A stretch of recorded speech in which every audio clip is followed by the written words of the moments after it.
Hello everyone, मैं Jessica Gupta आप सभी का स्वागत करती हूँ। आप सभी को मेरा प्यार भरा नमस्ते।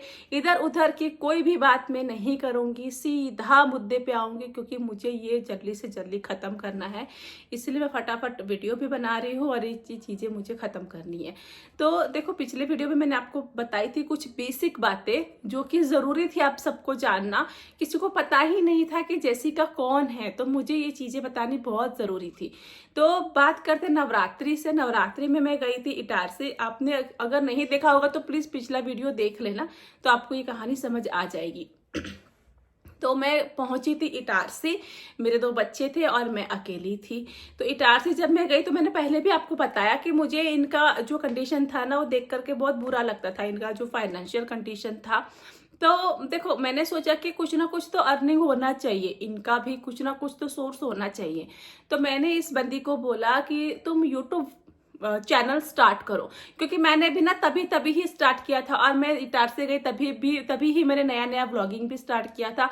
और मुझसे कहा गया था कि तू इटारसी आएगी तो तेरा यूट्यूब भी अच्छा ग्रो कर जाएगा। तो मैं सोची यार, मेरा अगर अच्छा हो रहा है तो इसका भी तो अच्छा होना चाहिए ना। तो मैंने इसको बोला कि तुम अपना यूट्यूब चैनल स्टार्ट करो। तो बोले यार, मेरे को कुछ आता नहीं है, मुझे कुछ पता नहीं है। मतलब इनका ऐसा था ना कि ये एक कमरे में बंद रहती थी हमेशा। जब से इनके साथ हादसा हुआ, जब मैं पहली बार भी इटारसी गई तभी भी मैंने देखा था कि ये हमेशा एक रूम में बंद रहती थी। रूम की लाइट्स वगैरह बंद करके कभी खाना खाया कभी नहीं खाया, इस तरह से रहती थी। मतलब इनको ऐसे मतलब जिंदगी जीने ही नहीं, मतलब पता ही नहीं था कि जिंदगी कैसे जीते। मतलब इनका घर का माहौल ऐसा था कि लोग, मतलब लड़कियां घर से बाहर भी ज्यादातर नहीं जाती थी, जहां तक मैंने ऑब्जर्व किया है। जो मैंने चीजें मैंने सुनी वहां पर, तो मैंने ऐसा ऑब्जर्व किया था। मतलब उनके पेरेंट्स का कहना था कि हम ऐसी जगह पे रहते जहां लड़कियां ज्यादा बाहर आना जाना नहीं करती है। मैं बोली होता होगा, बट क्या ही कर सकते, सबका अपना अपना कल्चर होता है। तो मैंने इनको कहा कि तुम ऐसा करो, यूट्यूब चैनल स्टार्ट करो एंड व्लॉगिंग स्टार्ट करो। इससे क्या होगा कि तुम्हारा एक तो समय कटेगा, जो तुम अंधेरे कमरे में बैठे रहती हो तुम्हारा समय बीत जाएगा, तुम बिजी रहोगी। एंड सेकंड चीज की तुम्हारी अर्निंग भी होएगी, तुमको पैसे मिलेंगे, तुम्हारी बेटी है छोटी, तुम्हारा जिंदगी का सहारा बनेगा, है ना। तो बोले कि मेरे को तो आता नहीं है। तो मैं बोले कोई बात नहीं, मैं हूं ना, मैं करूंगी।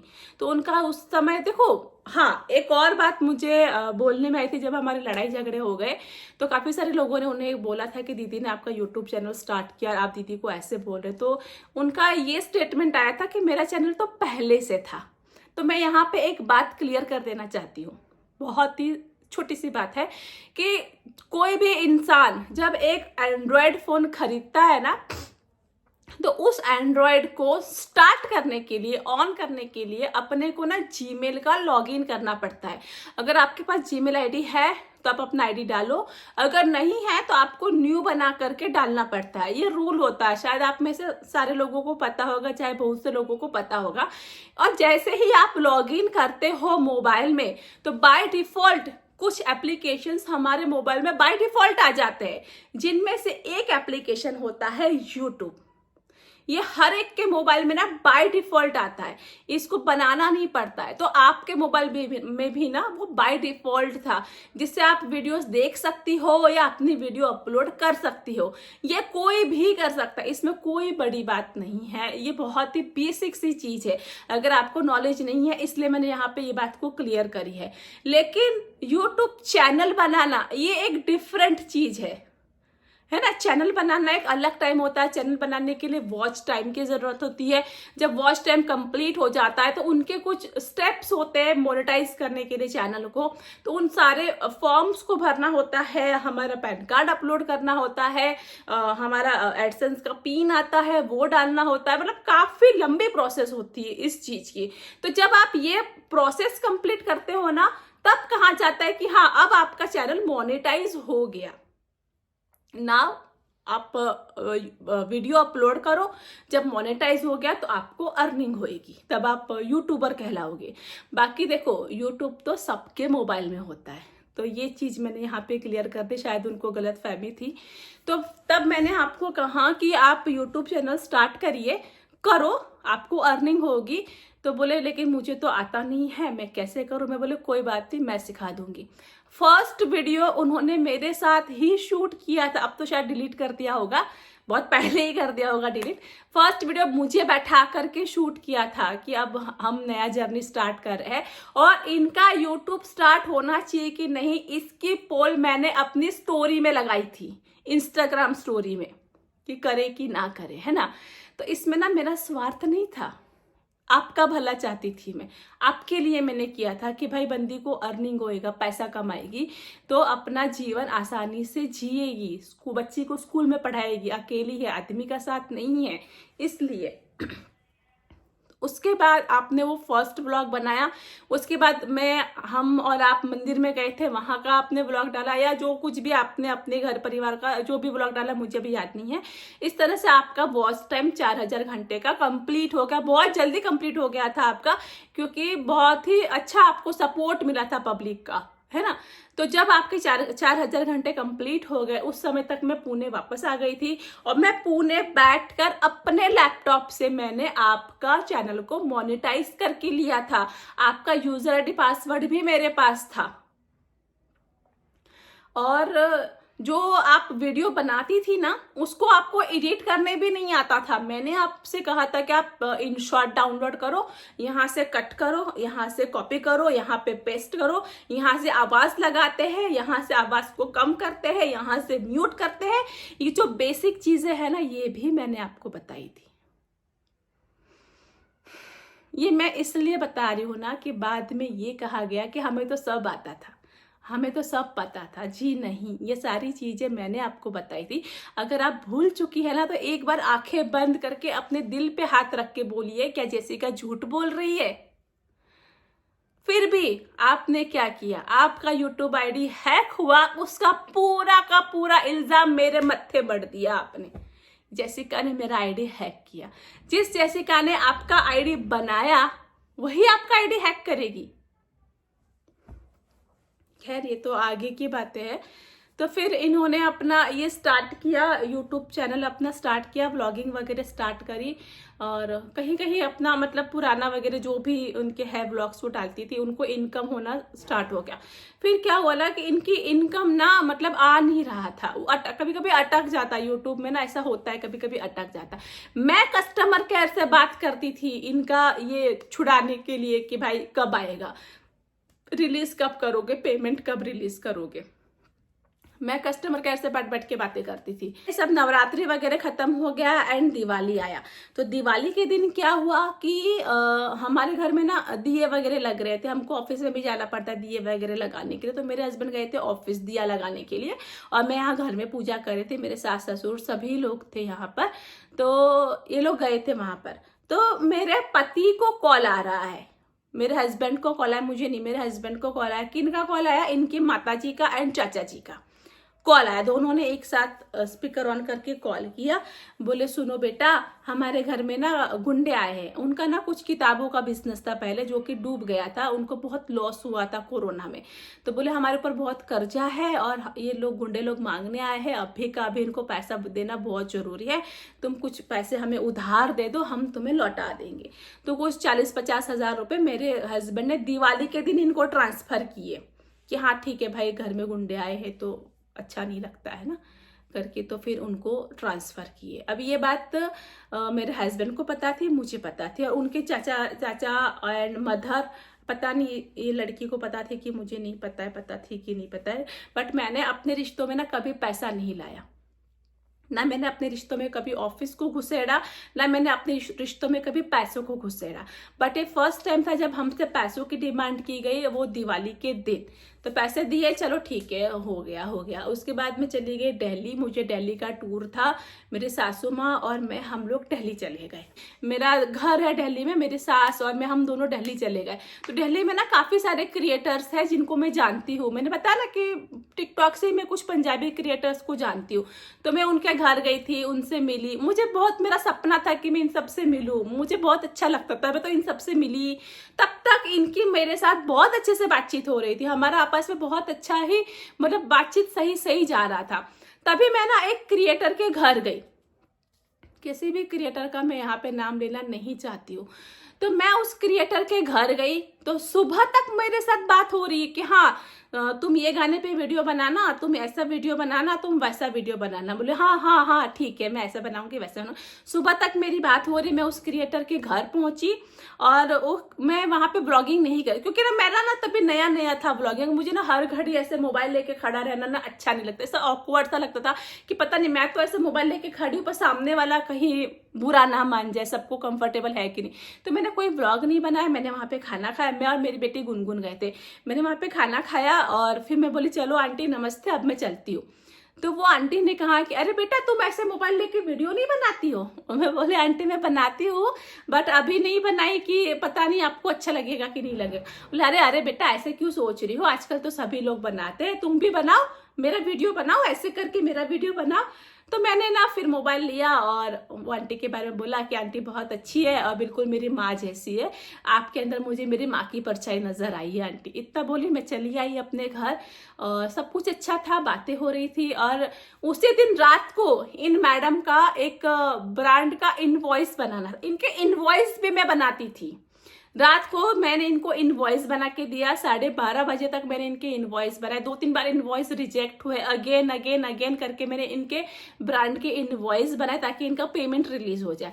इनवॉइस फाइनल हुआ। अब मैं 12:30-1 बजे सोई, सुबह उठी, मैंने वो जो आंटी के घर गई थी ना मैं, वो व्लॉग अपलोड किया 10 10:30 बजे 11 बजे अपलोड किया। अगले दिन फिर मुझे किसी से मिलने जाना था, मेरी इनसे बात हुई थी कि मैं जा रही हूँ, कुछ गाना होगा तो भेज देना, मैं अच्छे अच्छे गाने पे रील बनाऊंगी। तो बोली हाँ। मैंने वो व्लॉग अपलोड कर दिया। उसके बाद मैं ये बंदी को कॉल कर रही हूँ, मैसेज कर रही हूँ, व्हाट्सअप कर रही हूँ, सिंपल सादा वाला कॉल कर रही हूँ, नो रिस्पॉन्स। मैं बोली यार इससे क्या हो गया, अपनी वो स्टोरी लगा रही है, अपनी वो रील अपलोड कर रही है बट मेरे मैसेजेस नहीं हो रहे। मैं बोली यार इससे क्या हो गया। 1 दिन गया, 2 दिन गया, 3 दिन गया, मैं रोने लगी। हुआ क्या, उनके घर में किसी से मेरी बात नहीं हो रही थी, सब बोल रहे थे कि हाँ ठीक है करेगी बात करेगी बात, मेरी कोई बात नहीं हो रही थी। मैं काफी हद तक परेशान हो गई। मैं पूरा जितना दिन मैं दिल्ली में रही ना, मेरा मुंह ऐसे उतरा हुआ था। सारे मेरे फॉलोवर्स मुझे पूछ रहे थे दीदी आपको क्या हुआ, दीदी आपको क्या हुआ। लेकिन इस औरत ने मुझे एक बार भी नहीं बोला कि दीदी जेसिका तुझे क्या हुआ, और ना ही मेरे मैसेजेस सीन किए। वहां से मैं आ गई पुणे, उसके बाद भी मेरे मैसेजेस सीन नहीं किए गए। मैंने इनकी मदर को कॉल किया कि देखो ऐसा नहीं होता है, क्या प्रॉब्लम है, एक बार बताओ तो, दिक्कत क्या हुई है। तब जाके इनका कॉल आया मेरे पास। काफी मुझे लगता है ना 8-10 दिन तक ये झगड़े चले। उसके बाद मेरे पास इनका कॉल आया, बोले तुझे हुआ क्या है, क्यों ऐसे कर रहे हैं, बताएगी तब ना पता चलेगा कि तुम मुंह क्यों बनाई है। क्यों, दुनिया की हर माँ तेरी माँ है, सारे सबकी माँ तेरी माँ है। तूने तो मेरी माँ को माँ बोला था ना, तू सबकी माँ को माँ बोल रही है। मैं बोली जा। फिर मुझे समझ में आया कि मैंने जो वो ब्लॉग डाला था उसमें वो आंटी को मैंने माँ बोला था, तो इन मैडम को गुस्सा आया। वो मुझे समझ में नहीं आया कि इसमें गुस्सा होने वाली क्या बात है। हम तो कोई ऐसे राह चलते ऐसे बूढ़ी औरत को भी बोलते हैं कि माँ जी इधर आ जाइए, माँ जी साइड हो जाइए।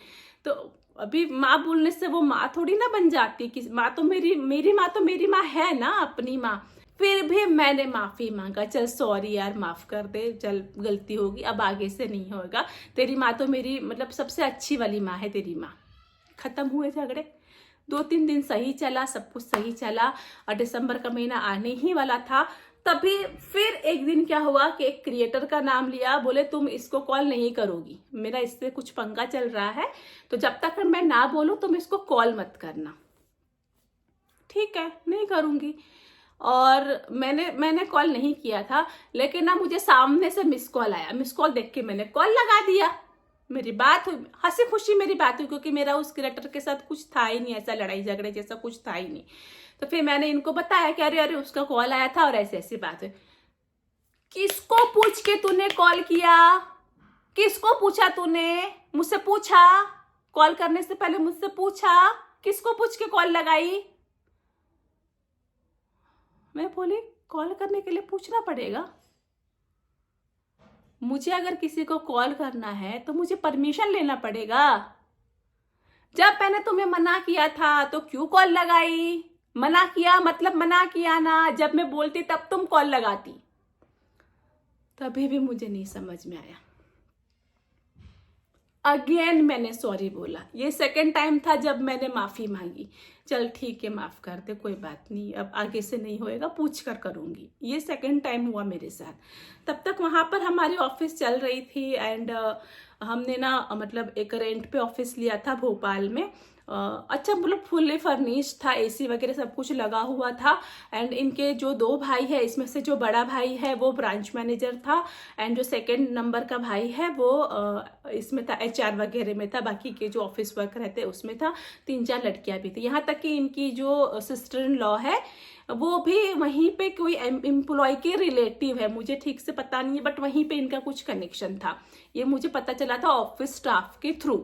तो ये बात हुई, हमारा ऑफिस चलने लगा, सब कुछ ठीक था। अभी वहां पे क्या हुआ था ना कि हमने एक फ्लैट लिया था, रेंट पे फ्लैट लिया था हमारे एम्प्लॉयज के लिए कि अभी रहेंगे कहाँ पे, आसपास में फ्लैट रहा तो आने जाने में इजी पड़ेगा। तो वहीं पे फ्लैट लिया। अरे दोनों जो लड़के हैं ना इनके भाई, दोनों उस फ्लैट में रहते थे, दोनों ही उसी फ्लैट में रहते थे। और उनके जो घर वाले हैं उन्होंने उनको छोटा मोटा सामान ला के दिया था, जैसे किचन का सामान, गद्दा और जो जो बेसिक चीजें होती है सब उनके मॉम एंड डैड ने ला के दिया था वहां पर। और जब मैं गई थी वहां पर तो मैंने देखा कि ट्रैवलिंग का बहुत प्रॉब्लम हो रहा है इन लोगों को। एक बाइक था उनके पास तो वो उनके चाचा जी को लग रहा था इटारसी में, तो वो लोग इटारसी ही छोड़ कर आए थे एक स्कूटी। तो इन लोगों को काफी दिक्कत हो रही थी, तो फिर मैंने मेरे हस्बैंड से कहकर एक स्कूटी दिलवाई, इनको ईएमआई पे स्कूटी दिलवाई, जो कि उन्हीं के नाम पे थी, नहीं कंपनी के नाम पे थी। एंड स्कूटी दिलवाई उनको और ये डाउन पेमेंट मेरे हस्बैंड ने किया। उस स्कूटी के ओपनिंग का नारियल भी मैंने फोड़ा हुआ है। स्कूटी का पूजा मैंने किया, नारियल मैंने फोड़ा, सब कुछ मैंने किया। स्कूटी उनको दिया कि आप चलाओ। अब वो स्कूटी पे चलने के लिए पेट्रोल भी मेरे हस्बैंड देते थे, क्योंकि कंपनी के खर्चे में आता था कि कंपनी का खर्चा है। वो जिस घर में रहते थे उसका रेंट मेरे हस्बैंड भरते थे। उस जिस सोसाइटी में रहते थे उसका मेंटेनेंस हमारी कंपनी को जाता था। बाकी खाने पीने का खर्चा उनका पर्सनल था, चाय पियो खाना खाओ जो भी आपको करना है वो आपको अपना करना है। 12 से 15 हजार का सैलरी था दोनों भाइयों का।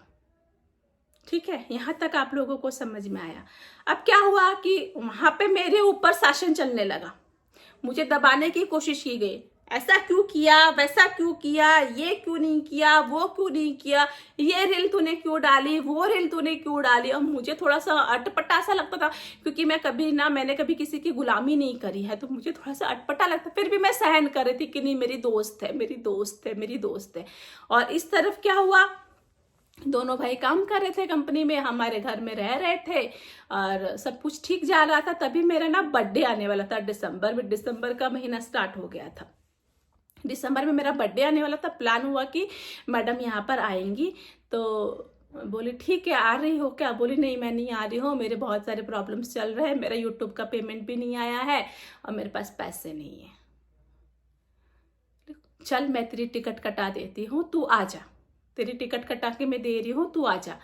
तो बोली हाँ ठीक है, मैं मम्मी पापा से पूछती हूँ। बोले पूछ लो, परमिशन ले लो। तो फिर वहां से मैसेज आया कि मैं अकेले नहीं आ सकती हूँ, मेरा भैया मेरे साथ होगा। बोले ठीक है, 2 लोगों की टिकट मैं कटा देती हूँ, तुम आ जाओ। फिर मैसेज आया कि मेरे छोटे छोटे 2 और भाई है, मैं अकेले आ जाऊंगी तो अच्छा नहीं लगेगा, सब ज्वाइंट फैमिली में रहते हैं तो अच्छा नहीं लगेगा। उनके साथ साथ 3 और लोगों की टिकट कटी, मतलब कि उनके 3 भैया एंड वो खुद, 4 लोगों की टिकट कटी। एक बच्ची थी साथ में, बच्ची की टिकट का पैसा नहीं लगा था, तो ये चारों की टिकट मैंने कटवाई। एसी की टिकट थी और ये लोग चारों लोग आए। मेरे हस्बैंड गए हुए थे ऑफिस के काम से भोपाल, तो ये सभी लोग उनके साथ ही यहाँ पर पुणे आ गए। पुणे में फिर मेरा बर्थडे सेलिब्रेट हुआ, बहुत अच्छे से बर्थडे सेलिब्रेट हुआ। और इनके जो दो भाई थे ना, जो हमारे ऑफिस में काम करते थे, फिर ये तो अभी काम करते तो नहीं रह सकते ना, इनको छुट्टी नहीं ना मिलेगी। तो ये लोग फिर नए साल 28 दिसंबर को मेरा बर्थडे आता है और 1-2 तारीख को ये लोग चले गए अपना घर भोपाल। जाने का टिकट मैंने नहीं कटाया था, जो मैंने नहीं किया वो मैं नहीं बोलूंगी। जाने का टिकट उनके फादर ने कटा के दिया था और वो लोग चले गए थे। ये जो है मैंने इसको रोक लिया था कि कुछ दिन रह जा यहीं पर, थोड़े दिन रह जा, तेरा मन फ्रेश हो जाएगा, वैसे भी वहां पे रूम में पड़ी रहती है। तो मेरे साथ रही। फिर हम लोग फार्म हाउस जाते थे, कभी कोई मंदिर में जाते थे, घूमना फिरना हमारा रहता था।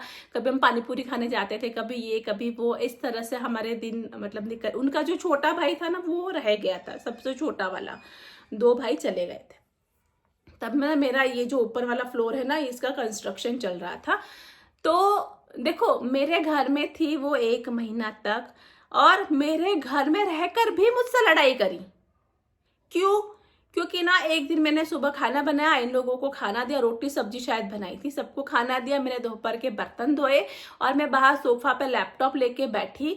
मुझे 3-4 घंटे का काम था जीएसटी फाइलिंग का, क्योंकि बहुत ज़्यादा इंपॉर्टेंट काम था। 3-4 कंपनी का मुझे जीएसटी फाइल करना था, और उन लोगों को नोटिस आया हुआ था, जो हमारे क्लाइंट थे ना, उनको नोटिस आया था कि आज ही इनका जीएसटी फाइल होना चाहिए। तो मेरे हस्बैंड ने कहा था कि देख तुम जो कर रही हो करो, लेकिन ये फाइलिंग तुम आज ही कर दो, बहुत इंपॉर्टेंट है। तो मैं वो फाइलिंग करने बैठ गई और मुझे समय का पता नहीं चला, शाम हो गई, 4 बज गए। तो उठी मैंने और फिर मैंने देखा कि वो मतलब लेटी हुई है अपने रूम, उनको अलग रूम दिया था, मेरा अलग रूम था। तो मैंने ऐसे देखा कि लेटी हुई है, तो फिर मैं सोची मैं थोड़ा आधा घंटा सो जाती हूँ, दिमाग बहुत दर्द हो रहा है, आधा घंटा लेटूंगी तो अच्छा लगेगा। मैं जाके सो गई। उठी, मैंने चाय बनाया, बिस्किट, चाय बिस्किट सबको मैंने दिया। ए मैडम का मुंह बना हुआ है, मुझे समझ नहीं आया कि क्यों बना है। रात को दाल चावल बनाई, सबको दी, खाना दी, बर्तन धोई, सब कुछ हुआ, ये मैडम का मुंह बना हुआ है। रात को मैं गई उस रूम में बैठी, क्या हुआ, सैड हो क्या? तो कुछ नहीं हुआ, मेरा सर में बहुत दर्द हो रहा है, मुझे सोना है। तो मुझे लगा जाने दो, सोने दो, थोड़ा सा मी टाइम होना भी ज़रूरी है। बोले ठीक है सो जाओ, सुबह बात करेंगे। सो गई, 12 बज गए थे, मैं भी सो गई एंड वो भी सो गई। सुबह उठ के देखा फिर मुंह बना हुआ है। मैं बोली भाई हुआ क्या है, बोलो। मेरा ऐसा नहीं होता है कि मुंह बना के रहो। कुछ दिक्कत हुई है, कुछ दर्द हुआ है, कुछ दुख हुआ है तो तुम बोलो, क्या हुआ? तुमने मुझे इग्नोर किया। मैं बोली है कब? तुम काम खत्म करी, बर्तन धोई और तुम सोफा पे बैठी थी। अब बहन मैं काम कर रही थी, मेरा जीएसटी का फाइलिंग था, मैं काम कर रही थी। नहीं तुम तो रोज मेरे पास आके बैठती हो, मेरे रूम में आके बैठती हो, आज तुम नहीं आई, तुमने झगड़े, और हमारे झगड़े वहाँ पे स्टार्ट हुए। उसका भैया भी था उस समय वहाँ पर। तो मैं बोली देख सुन मेरी बात, तुझे गलत फहमी हो रही है, मैं क्यों तुझे इग्नोर करूंगी? मैं तो तुझे शाम को चाय लेने भी आई, मैंने तुझे बोला भी कि चल पानी पूरी खाने चलते, तू नहीं मना किया। अब मुझे लगा कि तेरी तबीयत ठीक नहीं है तो तुझे रेस्ट करना चाहिए, मेरे मन में ऐसा कुछ भी नहीं था। इस बात के लिए भी झगड़े हुए, मेरे घर में रहकर झगड़े हुए। तूने मुझे इग्नोर किया, तूने मेरी तरफ ध्यान नहीं दिया, तूने मुझे पूछा नहीं, तू मेरे पास आके बैठी नहीं, तूने मेरे से बात नहीं किया। देखो हर घड़ी तो कोई अवेलेबल नहीं होता है ना कि तुम्हारे पास आके तुमको पैम्पर करे। कोई छोटा बच्चा तो नहीं हो, तुम बड़ी हो, एक बच्चे की माँ हो। तो ये सब भी हुआ, चलो जाने दो यार। फिर मैंने बोला चलो छोड़ो, खत्म करो, जो हुआ सो हुआ, कोई बात नहीं। अगेन मैंने माफी मांगा, बिना गलती के मैंने माफी मांगा, हर बार बिना गलती के मैंने माफी मांगा, ना चाहते हुए भी कि रिश्ते खराब ना हो। देखो इस तरह से ना लगभग 28-29 दिन बीता जब वो मेरे घर में थी। लगभग समझ लो 1 महीना ही वो थी मेरे घर पे। मैंने उन्हें रोका था कि रह जाना रह जाना रह जाना, और जाने का टिकट फिर उनका आया, और टिकट भी उनके हैंड से ही कटा था, मैंने नहीं कटवाया था जाने का टिकट, उनके मम्मी पापा ने कटवाया था। और तब जब ये यहाँ पे थी तब बीच में ना फिर मेरे हस्बैंड के पास पैसों की डिमांड आई कि पैसे चाहिए, थोड़े से पैसे दे दो। तो अगेन मेरे हस्बैंड ने 20 या 30 हजार रुपये उनको ट्रांसफर किए। अगेन पैसों की डिमांड आई, तभी भी इन्होंने 10-15 हजार रुपये दिए। अगेन पैसों की डिमांड आई तो इन्होंने तब टाल दिया। और ये पैसों की डिमांड उनके चाचा जी की तरफ से आती थी और उनके मदर की तरफ से आती थी। मुझे नहीं पता कि इनको पता है, इस औरत को पता है कि नहीं पता है, मुझे नहीं पता। लेकिन जब आप ज्वाइंट फैमिली में रह रहे हो, एक ही परिवार में, एक ही छत के नीचे रह रहे हो, तो आपको ना पता हो ये पॉसिबल है क्या? नहीं है ना। लेकिन फिर भी मैं बोली चलो तो उनके चाचा जी ने मांगे हैं ना, हमें क्या करना है। तो तब तक फिर इनके दोनों भाई हमारे ऑफिस में काम करते थे, ये मेरे घर में यहाँ पे थी, और ब्लॉग हम लोग बनाते थे, रील्स बनाते थे, और इस तरह से टाइम कटने लगा। फार्म हाउस लेके गई, 8-10 दिन फार्म हाउस पे मैं रही इनके साथ। फिर मेरे हस्बैंड को जाना था दुबई, बोले अब तुम आ जा, मुझे दुबई जाना है। तो फिर मैं आई और अगले ही दिन इनका टिकट था जाने के लिए। तो वो लास्ट दिन बोली ना कि मुझे रील्स बनानी है, और वहीं से सारा शुरुआत हुआ ना, मैं क्या बताऊँ।